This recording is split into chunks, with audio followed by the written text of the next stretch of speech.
Today on CCX News, the legacy of a Brooklyn Park lawmaker. She cared about Minnesota. She cared about Minnesotans. I felt a connection with her. Just a phenomenal leader. The impact Melissa Hortman made on lawmakers new to the state capitol. CCX Media sat down with 3 members of the freshman class to learn about her dynamic work on the campaign trail and in St. Paul. So to begin, by a show of hands, did Melissa Hortman help you with your campaigns? Right. Would you agree, by a show of hands, that she was a tough but fair coach out on the campaign trail and somewhat of a genius? Dogged in making sure that we were on track for our door knocking numbers, which paid off. Mine is slightly different in the sense that my seat was safe. Whoever who won the primary would, more likely win the November election.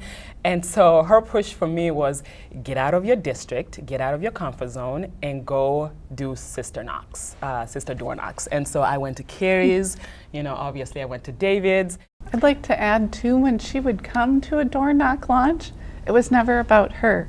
Some other politicians might want that spotlight and take the time to give this long speech in front of volunteers, but she wanted her speech to be short, sweet, and get out on the doors. Yep, because she had another door to go to. Yes. Absolutely. Yep. Exactly. How she made me feel valued and heard and that I belonged in that space. As a freshman legislator, you couldn't have asked for a better leader. And I felt a connection with her. I felt like this is somebody that I could be like, because I also don't really want the spotlight, but I do want to do the work and I want to make Minnesota a better place. She was in this role for over 20 years, and it's really easy to get jaded in this position.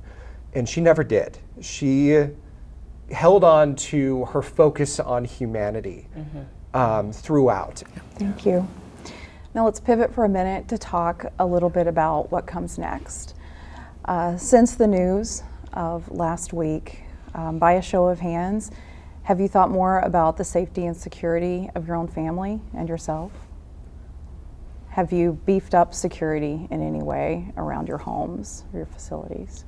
Or intend to do so? Yes. Most likely. Yes, there you go. Has it caused you to rethink whether or not you want to continue to serve? Yeah. Tell us about that. Definitely the first few days I thought about it, and the main question on my mind was whether my husband and my kids would want me to keep doing this or not. And I thought if they asked me not to, that I would stop for them.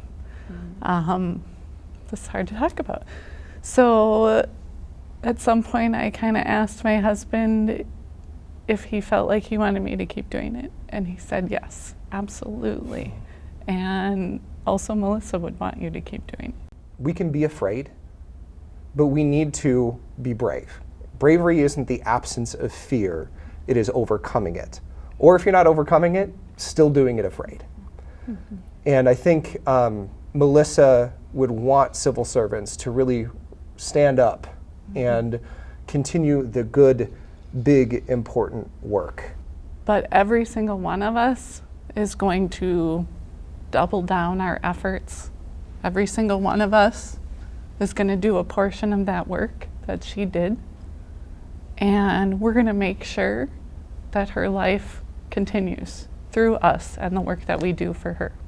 For us as freshmen, I think, at least for me, I was so excited to get to know the Melissa that some of our colleagues were talking about, right? And we won't get that chance. I think for me, that's the hardest part about all of this, that we won't get a chance to know her in that way. Thanks, guys. Thank you. Thanks, Shannon. We continue our coverage now with an additional search for evidence near the Hortmans' home following their murders. Reporter Sarah Allen has more. It's been almost a week since an assassin targeted lawmakers, killing Representative Melissa Hortman and her husband. Just a horrible, horrible tragedy.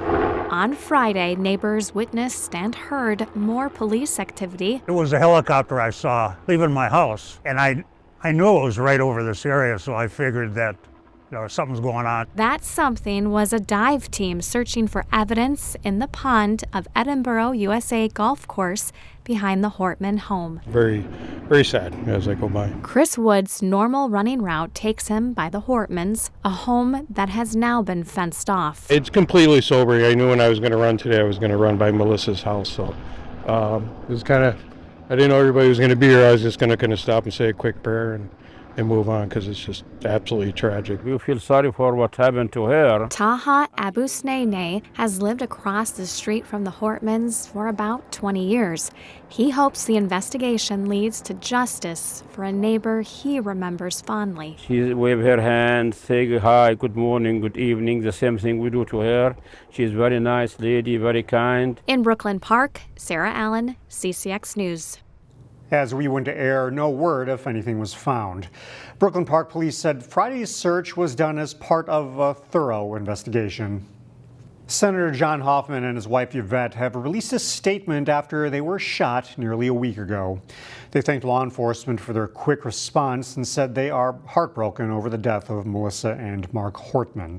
They also offered new details about the attack, saying John lunged at the gunman while Yvette pushed him out the door as she was shot. We'll have the family's full statement available at ccxmedia.org. And a reminder, we have much more on this and other stories related to the lawmaker attacks at ccxmedia.org. Crystal's longtime police chief retires at the end of the month.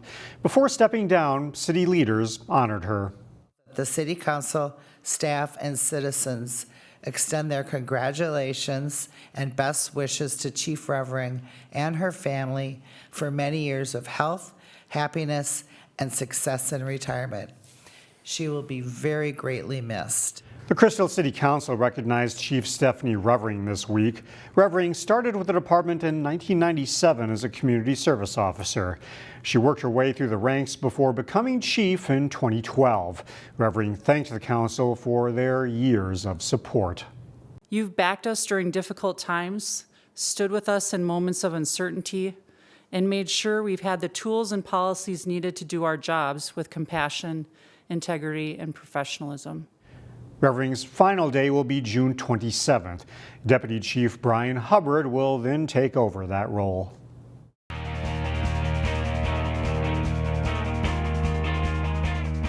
There is plenty of good local talent in high school softball in our area, ending with a state championship for one local team.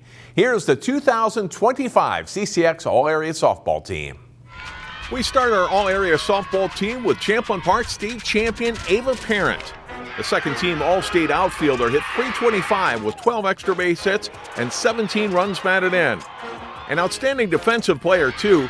Parent was a 4-year starter, won numerous postseason awards, and will play next year at the University of Wisconsin. Her teammate Hannah Hewsome batted .514 with 7 extra base hits and 26 runs scored. The all-conference and all-section Champlin Park left fielder made some big plays in the field, too, for the 4A champion Rebels. Our infielders include Wayzata third baseman Alexi Drasher, and hits this one a ton. The senior hit .364 with 3 home runs on the season. Drasher was all-conference and an All-Star Series nominee. Maple Grove senior captain Lauren Beisel was all-conference, all-section, and all-state honorable mention. She had .378 for the season with 12 doubles and 16 runs batted in. Beisel will play next year at Bemidji State. Lexi Matson was an offensive power for Armstrong this season. Senior led the Falcons in virtually every offensive category, including extra base hits. Matson was all Northwest Suburban Conference. Champlin Park's Reese Remler hit .477 this spring for the 24-2 Rebels, with 8 extra base hits and 20 runs batted in.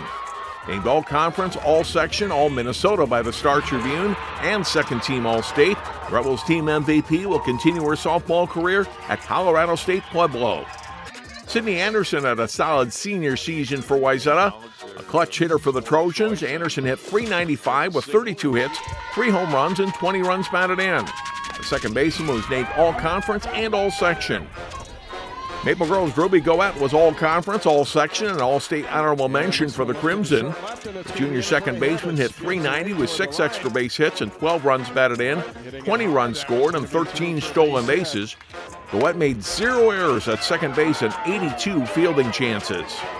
Our pitchers include Champlin Park's Marissa Rothenberger.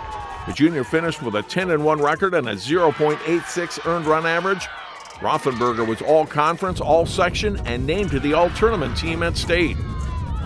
Wyzetta's Ella Goodnature struck out 138 batters in 119 innings pitched this season with an ERA of 1.59. The senior was all-conference, all-section, and All-Star Series nominee and won the Trojan Award as Wyzetta's MVP. West Lutheran pitcher Eleanor Rolfe struck out 109 batters for the Section 4A runner-up Warriors. The junior was dangerous at the plate, too.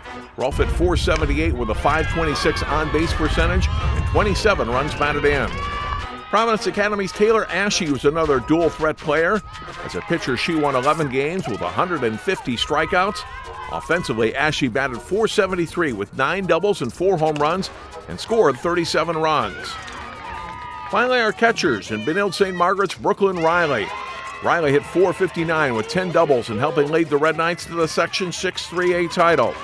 The senior backstop was a solid receiver and was named all-conference, all-section, and to the all-tournament team at state. Maple Grove's Ava Eiley was all-conference and second-team all-state for the Crimson. The senior was an excellent catcher with no errors behind the plate while hitting .324 for the Crimson. And that's our group. A lot of talent on the 2025 CCX All-Area Softball team. These players were excellent too. Here are the honorable mention selections.